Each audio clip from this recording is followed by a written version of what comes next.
Yo, what's up, guys? Welcome in an emergency breaking news pod here on Stacking Dubs. The Warriors make a trade. Finally, a good trade for the Warriors. They acquire Dennis Schroder and a second round pick, sending off DeAnthony Melton, who is just salary filler. And, that's the value that he had for us for the rest of the season. And three second round picks, just pretty much not losing much of value as it pertains to the future. We loved Melton, but hey, we could always get Melton back for next year as a free agent. So, I mean, he wasn't going to give us any other value at this point other than to acquire a player via trade.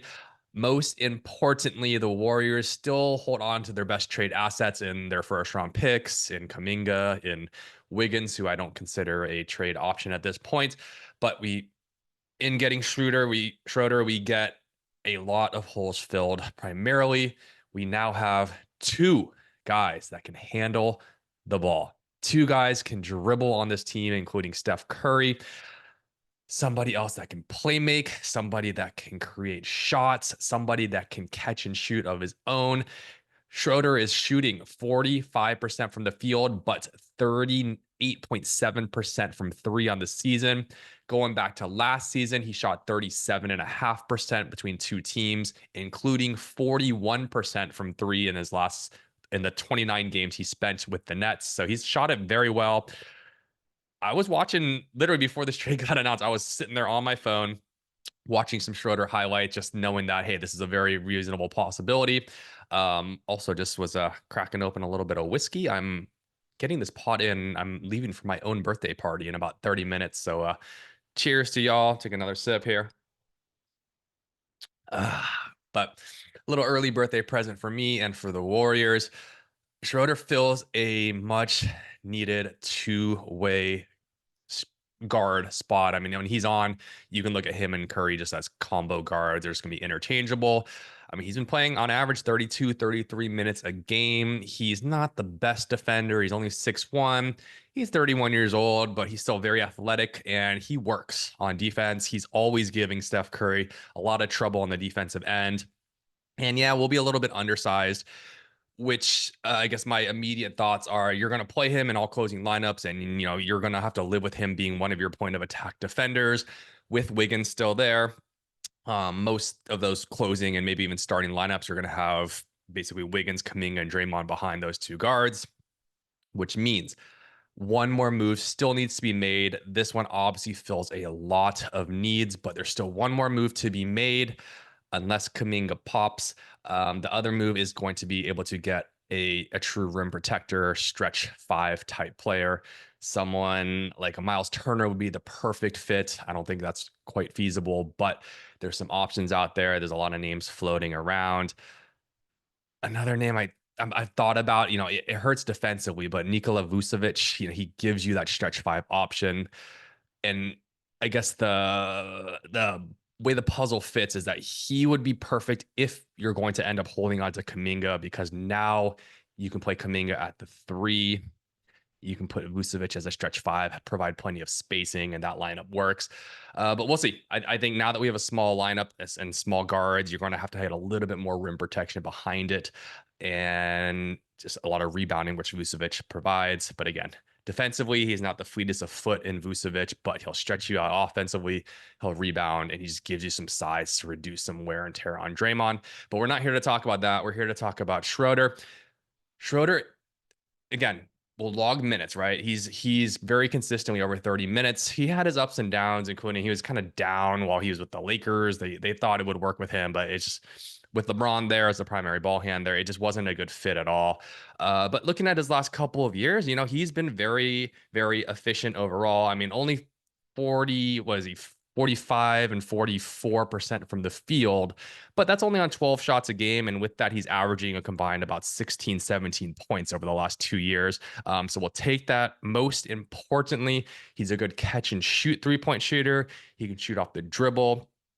He can knock down that outside shot and provide spacing, which in addition to his ball handling is extremely important for the Warriors at this point. He also Very important, he can shoot free throws. It gives you another outlet, especially with all these blown leads late in games, especially with a lack of ball handling and late game shot creation.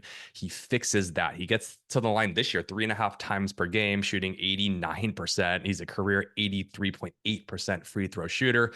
Absolutely will take that. He could put pressure on the rim, can score at all three levels, just gives you that wrinkle that you were hoping Melton could give you, and then some. I think he's a better offensive player all around than Melton, much better distributor and playmaker for others. Nowhere near the point of attack defender that Melton was, but the defense hasn't been the problem for the Warriors, though they've been able to get by. Sure, we get a little bit smaller, but like we've seen, the Warriors find ways to make it work with their size. This will speed up the tempo, get us out and running, and just unlock a lot more lineups now that you have another two-way guy just logged in for 30 minutes. Most importantly, and I know a lot of you guys will agree with this, it's going to reduce Pajemski's minutes, which he's been struggling. We haven't had a lot of better options. You're just throwing past at the wall, hoping something will stick with either Pajemski or GP2 or just some Lindy Waters, Moses Moody, somebody at a wing spot that you're hoping can have a good game. You don't have to worry about that anymore. Schroeder's going to give you that on a consistent basis. He's been averaging 18.4 points per game with 6.5 assists. That's exactly what you need out of the position, as long as he can hold his own defensively, which from what I've seen and what I know, he's solid defensively. He's not, I wouldn't say he's an above average defender, but he's going to work, and he's a good team defender. And again, he's athletic, and he's just going to kind of get into you and make life a little bit difficult, which you absolutely need next to Steph. But if there was any knock on Schroeder, it would be that. All in all, I think we got to consider this a win, especially because it just got done early. The only kind of somewhat negative thing here is that it means we're probably not getting Cam Johnson. If we were going to get Cam Johnson, he would have been included in a bigger trade here. So it means that, I was thinking the Cam Johnson for Kaminga swap, and then you're adding, ancillary pieces to make the salaries work. But I was prepared to make that swap. Cam Johnson gives you just even more spacing. They're similar, going to give you both about probably 17, 18 points a game. Gives you a little bit more size, actually, but much less rim pressure than Kaminga would. So if you were going to get Cam Johnson, you would have to make sure that you also got Schroeder, which they did for shot creation purposes. I would have been down with it, but ultimately, this still keeps our ace in the hole, that being Kaminga. Gives us time to see him develop. We still have till February, till the trade deadline, to really see what we have with Kaminga. And again, it basically preserves the possibility of trading for another all-star. There's names, I mean, I already said Vucevic, but there's names like even Zion Williamson has been floated around. Obviously, we've heard the Jimmy Butler, LeBron rumors, the Brandon Ingram rumors. As the season keeps going, more teams will be selling. There will be more options. Gives us time to essentially see what this lineup looks like now that a few holes have been fixed, primarily the shot creation one, which has been the biggest issue. Now we figure out, okay, where's the next biggest hole, what needs to be fixed, and how can we package our combination of first round picks and possibly Kaminga, Moody, Pajemski, maybe even Wiggins if need be, but at least you are one step closer to seeing what that piece of the puzzle looks like. So all in all, a huge win for the Warriors. They had floated rumors that Schroeder was going to need to be going for they wanted a first round pick for him. So 3 seconds, nowhere near as valuable. I guess it's only really 2 seconds.